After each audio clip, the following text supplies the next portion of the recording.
Denise Malebrán, bienvenida. Buenas noches. Hola, Denise. Buenas noches, Heraldo. Bueno, No son 30 pesos, son 30 años. Ese ha sido el título de la película que hemos visto pasar estos últimos 45 días. Mira, yo creo que hay matices y podemos discutir responsabilidades más o menos respecto a los gobiernos que vinieron después de la dictadura en democracia. Pero hay un tema puntual que es casi imperdonable o injustificable, y es el estado de abandono en el cual se ha estado una institución como el Sename.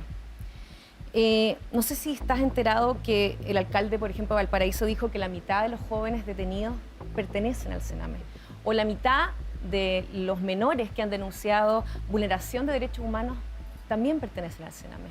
Entonces, como tú, como ministro del gobierno del presidente Lago, como ministro del anterior gobierno de la presidenta Bachelet, ¿qué opinas respecto a cómo se abordó finalmente esta institución y por qué nunca ha podido ser reformada de tal forma en que estos niños que ya fueron abandonados en gran parte por su familia vuelven a ser abandonados por el Estado? bueno, probablemente esa es la clave de la rabia, de la frustración, del malestar. Esos jóvenes, muchos de los cuales hoy día no estudian ni trabajan y que en definitiva han salido a la calle a expresar su malestar, su rabia porque la sociedad no los ha acogido y porque hemos tenido instituciones que lamentablemente no se han hecho cargo de ellos en el momento que correspondía. Y ese es, yo creo que, una culpa colectiva que hemos tenido todos los gobiernos, ¿no? No se salva ninguno. Ahora, el punto es si nos vamos a quedar solamente en el diagnóstico o vamos a tratar de hacer algo al respecto. ¿Y qué opinas Yo creo tú? que hay que mirar al futuro y ver cómo entonces invertimos mucho más en estos jóvenes que no estudian ni trabajan. Cómo abordamos, por ejemplo, el hecho que la mayoría de los jóvenes que hoy día están siendo detenidos, que están protestando violentamente en las calles, probablemente sus madres han estado presas, hay relaciones con el microtráfico, hay situaciones que tenemos que abordar con más educación, más oportunidades, más capacitación, invirtiendo en la gente. Pero, Si ese es el pero no punto se trata fundamental. solamente de un tema de recursos, porque también la Fiscalía ha investigado que existe posiblemente un uso irregular de los fondos que van destinados al Sename, y también se asocia la utilización de algún partido político respecto a la dirección y el manejo del Sename. Es verdad, y eso ocurre no solo en el Sename, sino Sí, que también, ocurre en varios. lamentablemente, en nuestras instituciones. Y quizás llegó la hora de pensar a futuro en cómo tener profesionales en el servicio público y no operadores políticos. Yo he propuesto, por ejemplo, que existan secretarios permanentes en cada ministerio y que la única autoridad política sea el ministro Tiempo. y los asesores más inmediatos. De esa manera quizás abordaríamos que las instituciones comiencen a funcionar para el propósito Sobre que todo en fueron este tema que creadas. tiene relación con menores de edad, que debiese tener mayor urgencia. Y justamente ahí tomando las palabras de Denise, ¿no es cierto, Heraldo? Que se hace cargo de los niños, de las niñas, de los adolescentes de nuestro país.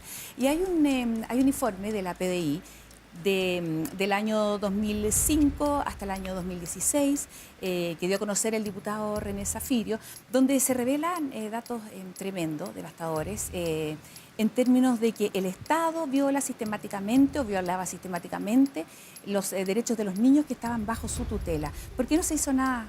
No se le dio a lo mejor el valor a este informe que necesitaba, porque incluso se dio a conocer después, estaba oculto. La ciudadanía tampoco tenía acceso a este informe. Bueno, quizás porque estos niños no votan y por lo tanto, bueno, no eran una prioridad y se pusieron las prioridades en otros lados. Y yo creo que viendo la movilización que ha habido y cómo los jóvenes la encabezan, creo que tenemos que prestarle atención que no prestamos en el pasado y a prestarle la atención a estos informes. Es inexcusable. Usted participó francamente. también de estos gobiernos, se lo mencionaba, porque desde el Lago hasta el gobierno de Michelle Bachelet, bueno, incluye, y todo esto se investiga producto de la muerte también de Lisette Villa, en una de las casas dependientes del Sename. ¿Por qué para un gobierno no es prioridad a los niños?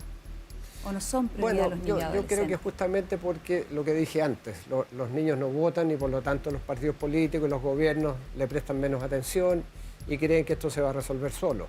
Y me parece que pensando en el futuro y las lecciones que hemos sacado de espero de estos 50 días, pero nos deben llevar a prestar atención a los niños como prioridad. No basta decir los niños primeros en la fila. No, eso no basta una consigna. Tenemos que ponernos a invertir en el futuro de los niños y de los jóvenes y protegerlos. Tiene que ser nuestra primera prioridad. ¿Y ese invertir es para cimentar desde cero o simplemente reformar lo que ya hay? No, hay que quizás partir desde cero. Ciertamente hay que reformar lo que hay, el Sename de partida, pero creo que hay que partir de cero en términos de poner las prioridades donde debían estar. Y las prioridades tienen que estar en la gente, en los jóvenes, por cierto.